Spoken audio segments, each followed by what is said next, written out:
Bonjour Daniel. Bonjour Esther. Alors, vous êtes encore arrivé avec un lot d'histoires aussi décalées, comme on dit, les unes que les autres. Ouais. Et là, vous nous emmenez au Nigeria, où c'est un concours de beauté, comme ça se passe d'habitude.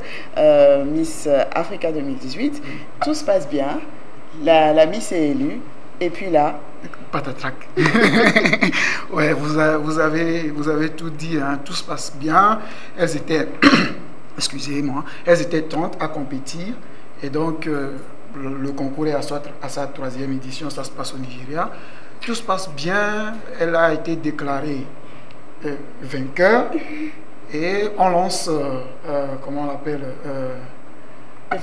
l'effet d'artifice pour le bouquet final.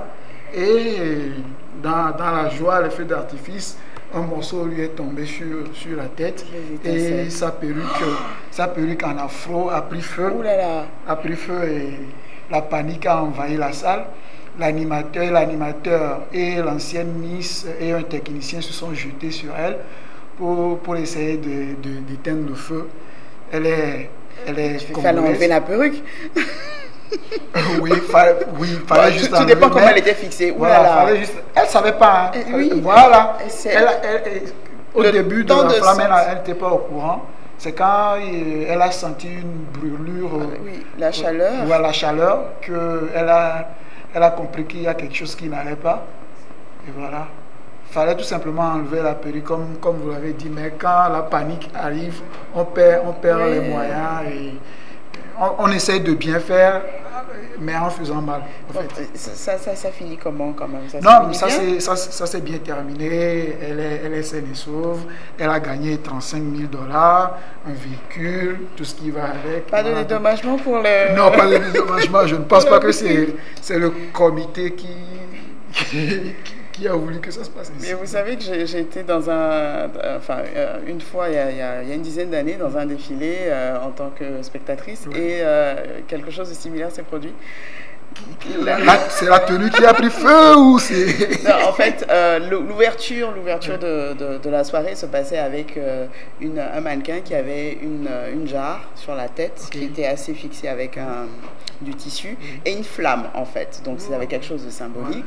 Et là, voilà, un peu dans le même genre, la flamme touche finalement, une étincelle touche le tissu et ça prend feu. Wow.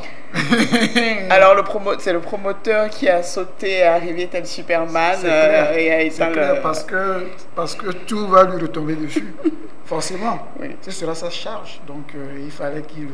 Ça s'est passé assez rapidement. Qu'il devienne Superman, vraiment. Tout est bien qui finit bien. Ouais. Alors, direction l'Inde maintenant, quelque chose d'assez atypique. Des rats qui boivent, non pas de l'eau, mais de l'alcool. Encore que, faudrait qu'on vérifie si ces rats-là ont fait ce dont on les accuse. Parce que c'est un policier qui accuse ces rats-là d'avoir bu toute la quantité d'alcool qu'il était supposé garder. Ouh là là. Donc, il y a problème. Il y a problème. C'est des alcools qui ont été saisis et donc entreposés dans un magasin. Et lui, il avait la charge de garder le magasin, de surveiller l'alcool. Maintenant, quand on est arrivé pour vérifier l'état, enfin pour faire l'état des lieux, on se rend compte que l'alcool a disparu, toute la quantité a disparu, et le policier donne comme argument qu'entre-temps, il a vu des rats tourner autour des bouteilles contenant l'alcool. Ce serait peut-être un début de commencement de preuve. Voilà, un début de commencement de preuve. Et ses collègues ont quand même pris l'affaire au sérieux. Ils ont commencé par mener des enquêtes pour voir si réellement les rats ont bu l'alcool et s'ils ont la capacité de boire la quantité qui a disparu. Il faudrait vraiment une légion. Hein. Voilà. Et apparemment, en Inde, les rats ont été toujours accusés. Parce qu'entre-temps aussi, ils étaient accusés d'avoir bouffé les herbes de marijuana, et toujours confisquées et gardées par la police qui, entre-temps, a disparu. Du coup, on met tout ça sur le dos des rats. Donc, En Inde, il ne fait pas bon d'être un rat. Pauvre petit rat. Pauvre petit rat, vraiment. Il ne fait pas bon d'être rat en Inde. Alors, à présent, New York. Non, la France. La France, oui. Avant. Château de Versailles. Oui. On imagine toute la gloire de Louis XIV à l'époque. Et une visiteuse arrive, mais finalement se fait refouler pour quelle raison? Elle se fait refouler tout simplement par rapport à son habillement. Le gardien à la porte lui interdit l'accès parce qu'elle a porté ça, ce que vous voyez à l'écran. C'est une jeune créatrice, elle s'appelle Paloma Bernotte. Elle crée ces genres de vêtements qui sont un peu à l'ancienne, d'époque. Voilà, d'époque. Et c'est ce qu'elle porte régulièrement, comme vous la voyez là. C'est ce qu'elle porte régulièrement. C'est son style habituel. C'est son style habituel. Donc pour elle, il n'y avait pas polémique, puisque ce n'est pas en venant au château spécialement qu'elle a porté ça. C'est sa vie de tous les jours, c'est son quotidien. Arrivé, le vigile à la porte dit non, elle ne peut pas rentrer. Elle a essayé de s'expliquer avec le vigile et arrivé à un moment donné,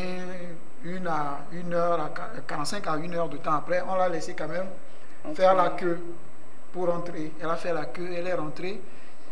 C'est à l'intérieur que le guide, celui qui doit les aider, voilà, a jugé bon de lui dire que non, madame, vous ne pouvez pas parce que c'est interdit. Ces types de vêtements, de tenues ne sont pas acceptés ici parce que craignant pour la sécurité des objets à l'intérieur et pour faciliter le déplacement, le mouvement à l'intérieur, ce type de tenue n'est pas accepté. Et donc, elle a été virée avec son mari, elle était avec son mari.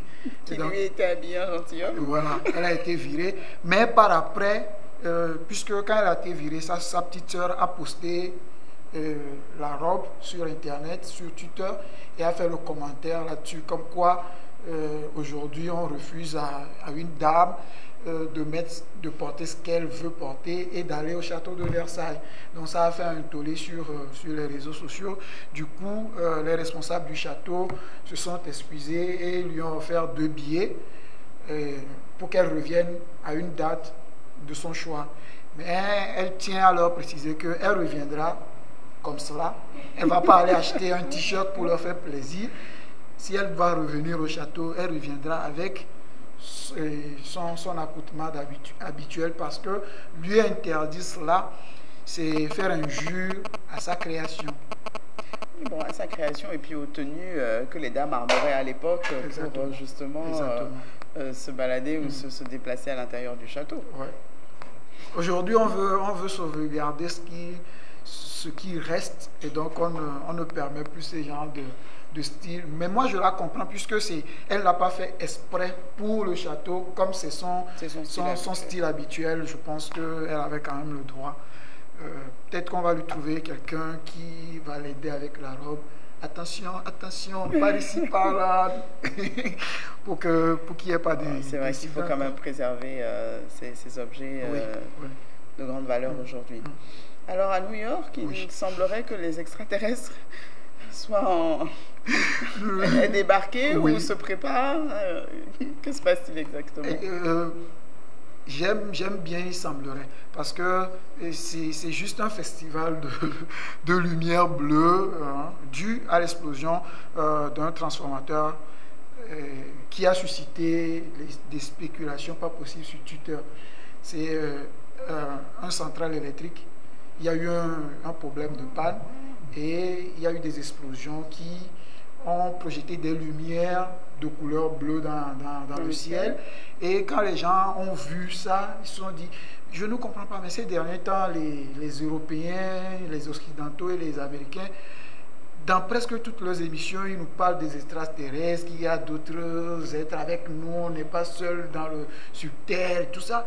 Je ne sais pas s'ils ont une info qui nous la cachent, mais réellement, ils sont en panique totale avec les extraterrestres. Donc, du coup, quand les gens ont vu cette lumière bleue dans le ciel, ils se sont dit, ah tiens, ils sont là. Finalement, les visiteurs sont là. Et du coup, les gens étaient pris de panique, ils envoyaient des tweets enfin, ils envoyaient des tweets pour dire que ah, ils sont là, on est foutus. Donc, c'était un peu la panique. Un peu la panique partout aux États-Unis, à New York. Et la police s'est saisie de l'affaire pour se rendre compte finalement que, ah tiens, c'est juste un central électrique qui a pris feu dans le Queens et qui n'a pas à s'alarmer, les extraterrestres ne sont pas encore arrivés. Même s'ils doivent débarquer, ce n'est pas encore aujourd'hui. Soyons tranquilles. Et voilà, donc c'est un peu ça l'histoire des extraterrestres. Rassurez-vous, ils ne sont pas encore là. Je ne sais pas s'ils viendront un jour, mais ils ne sont pas encore là. On peut se poser la question et continuer à réfléchir là-dessus. Exactement. Voilà. Merci Daniel. Je vous en prie Esther. On va faire un peu de conduite. Hein. Je vous allez céder votre place à Gracia et puis on va parler de priorité à gauche. En tout cas, d'habitude on parle de priorité à droite. On va mieux comprendre avec Gracia dans quelques